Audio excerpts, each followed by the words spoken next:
18वें लोकसभा चुनाव संपन्न होने के बाद से एक चीज जो लेकर अभी तक पक्ष और विपक्ष में जो कलेश मचा हुआ था वो खुलकर सामने आ चुका है।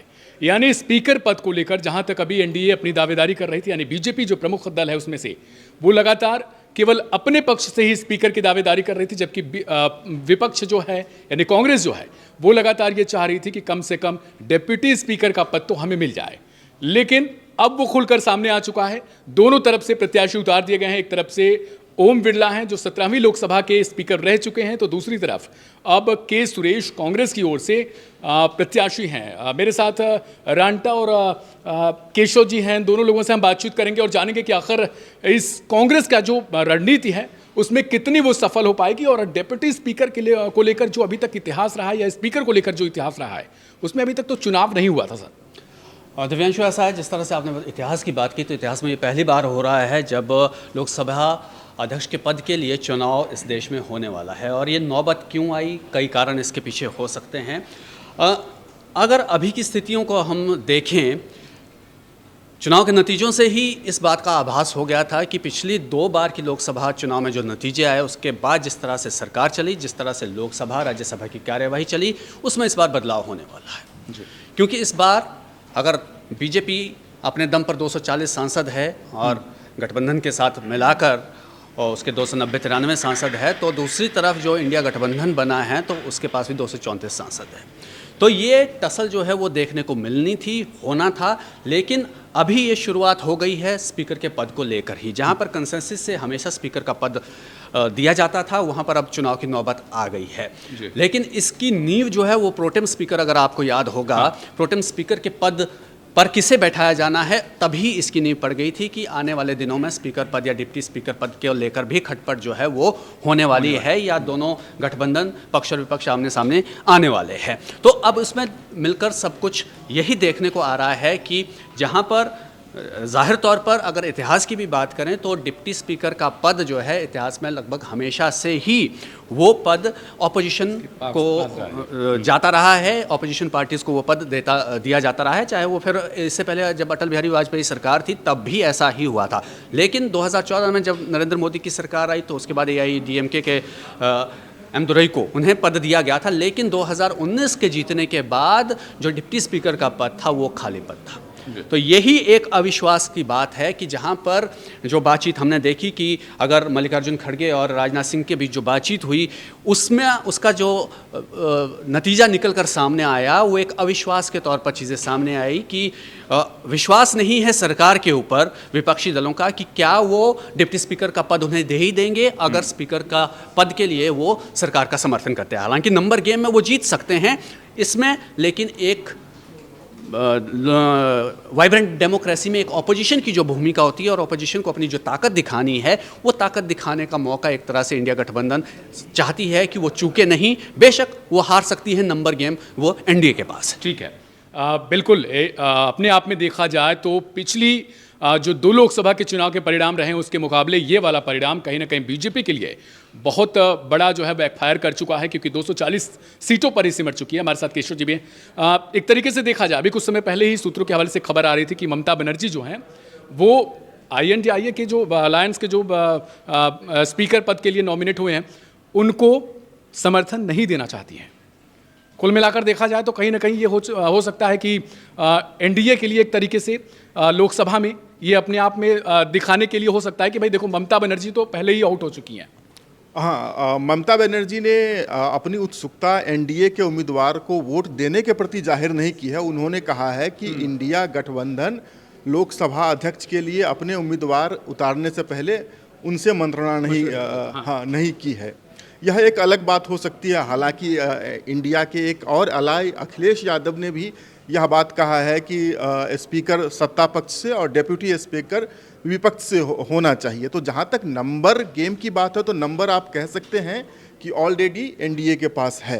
अगर नंबर नहीं होता तो वो सरकार भी नहीं बना पाते। और हालांकि स्पीकर का चुनाव कोई ऐसा बड़ा चुनाव नहीं होता है। अगर ये सामान्य बहुमत से चुने जाते हैं, अगर नहीं भी चुने जाते हैं तो सरकार की सेहत पर इससे कोई फर्क नहीं पड़ना है। लेकिन सवाल यहाँ यह उठता है कि इंडिया अलायंस या कांग्रेस इससे हासिल क्या करना चाहती है। तो दरअसल कांग्रेस पिछले 2 कार्यकालों से इस हैसियत में भी नहीं थी कि उन्हें विपक्ष के नेता का पद भी मिल सके।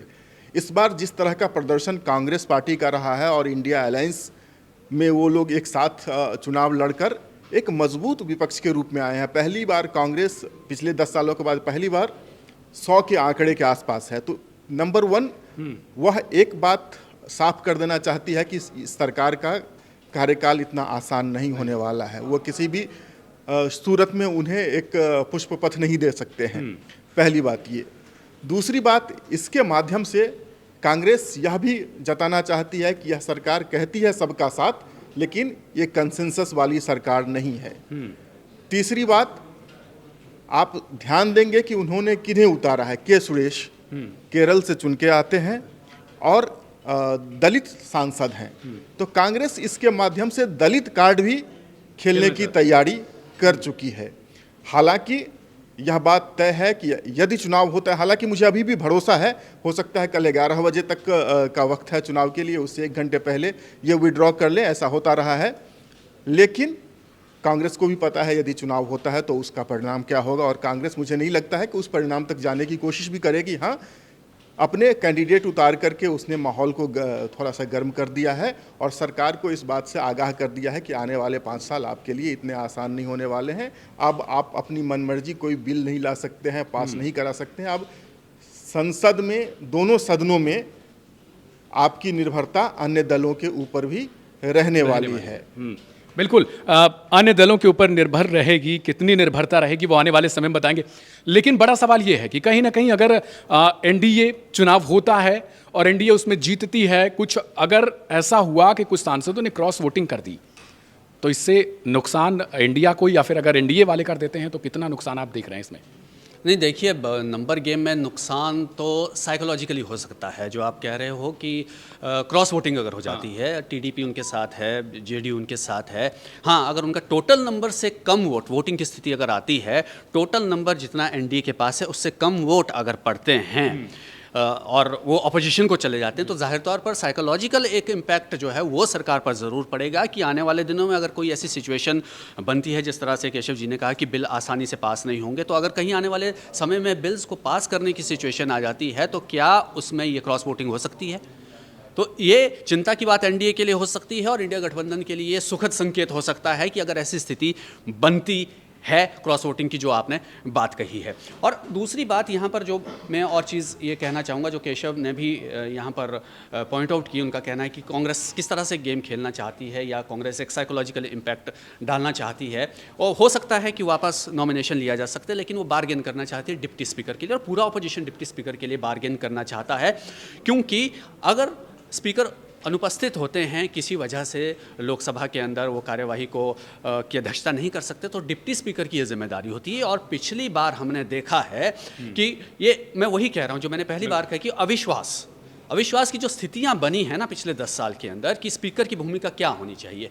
पिछली बार आपके राज्यसभा, लोकसभा से कितने सांसद निलंबित कर दिए गए, उसको लेकर क्या मसला हुआ, उसमें स्पीकर की बहुत बड़ी भूमिका रहती है। तो इसीलिए ये ज़रूरी है कि अगर ऑपोजिशन को डिप्टी स्पीकर मिल जाता है, तो अगर कोई इस तरह की सिचुएशन जाती है, जब बहस भी हमने देखी है कि संसद के अंदर बहस होती है, तो जो माइक बंद करने तक के नौबत आ जाती है, नौबत या आरोप हम कहें कि वो सीधे स्पीकर के ऊपर लगे हैं, तो वो स्पीकर के ऊपर उंगलियां उठ जाती है। तो जब अगर स्पीकर की गैर मौजूदगी में डिप्टी स्पीकर वहाँ पर रहते हैं, तो वो ऑपोजिशन को कितना टाइम देते हैं और पक्ष वालों को कितना टाइम देते हैं। तो ये सारे समीकरण है ताकि ऑपोजिशन की आवाज़ भी जो है, ऑपोजिशन अपनी आवाज़ लोगों तक पहुँचा सके, उसे कितना मौका मिलता है। तो इसलिए ये महत्वपूर्ण चीज़ें हैं कि जाहिर तौर पर इंडिया गठबंधन ये चाहता है कि वो एक बार्गेन भी करेगा, क्योंकि नंबर गेम में साफ तौर पर वो हारेगा, लेकिन वो बार्गेन ज़रूर करेगा कि डिप्टी स्पीकर का पद, एक दबाव बना के डिप्टी स्पीकर का पद कम से कम उसके पास रहे। ठीक है, बिल्कुल एक साइकोलॉजिकली दबाव बनाने की कोशिश है। लेकिन सर, एक लास्ट क्वेश्चन है। मैं अभी देख रहा था कि मैंने कई विधानसभाओं का भी हाल देखा है कि जैसे कर्नाटक की बात कर लें, इसके अलावा तमिलनाडु की बात कर लें, या ऐसी भी विधानसभाएं जहाँ पे विपक्ष की सरकार हैं, ऐसे राज्य हैं, वहाँ पर भी मैं देख रहा हूँ, यूपी में बीजेपी भी है। तो ऐसे जगहों पर मैंने देखा है जिसकी सत्ता है, जिसके पास पूर्ण बहुमत है, उसने किसी को भी डिप्टी स्पीकर का पद नहीं दे रखा है।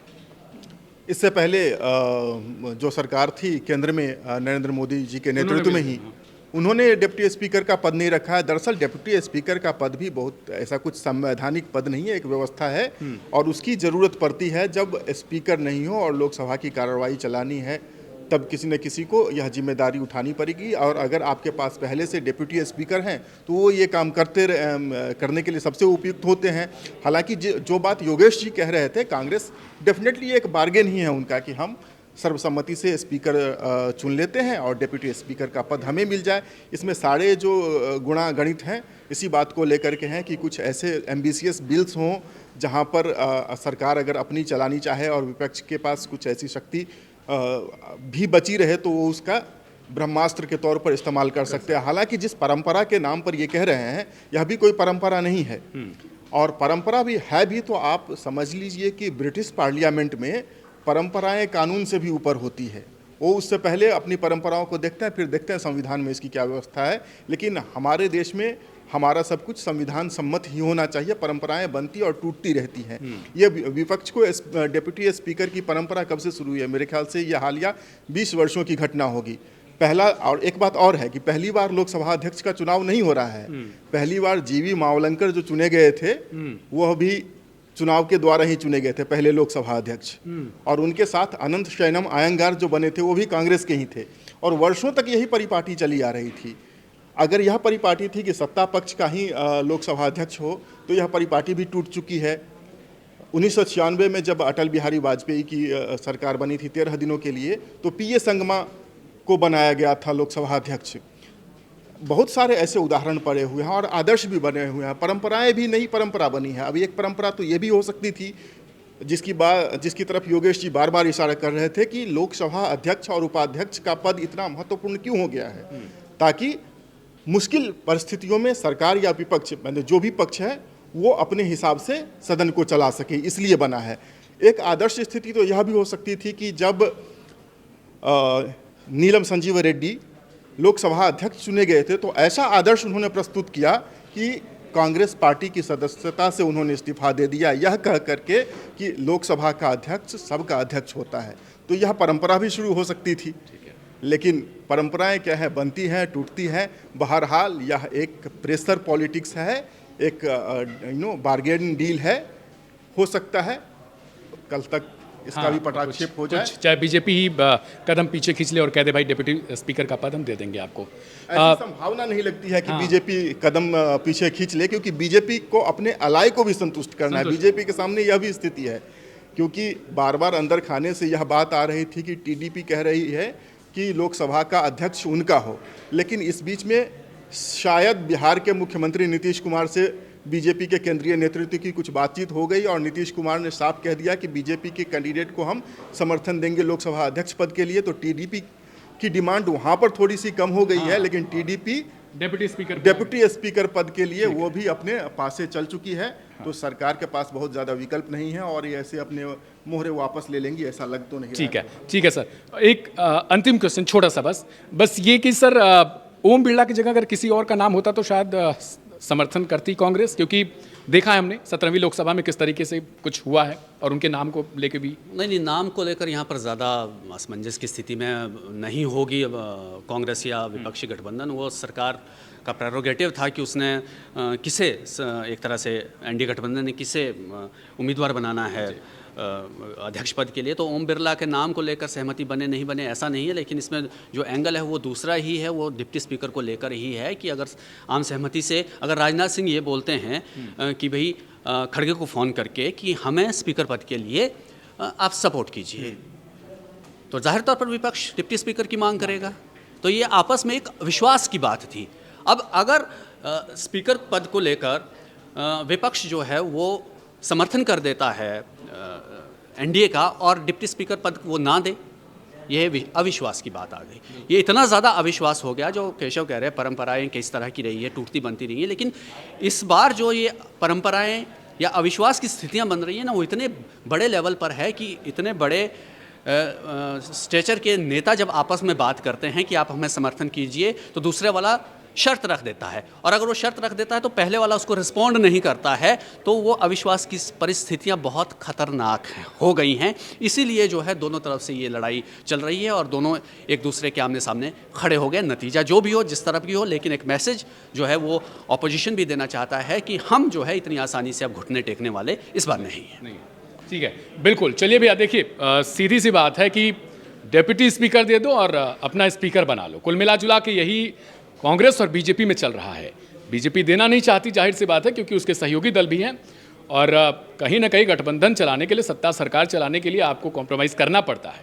अगर आप सहयोगियों को कुछ नहीं दोगे तो शायद हो सकता है कि आगे जाके आपको भी कुछ ना मिल पाए और सत्ता से बाहर जाना पड़े। कुल मिलाकर कह दें तो आर्टिकल 93 के तहत जो लोकसभा के स्पीकर हैं उनका चुनाव होता है और 94 के तहत उनको हटाया जाता है।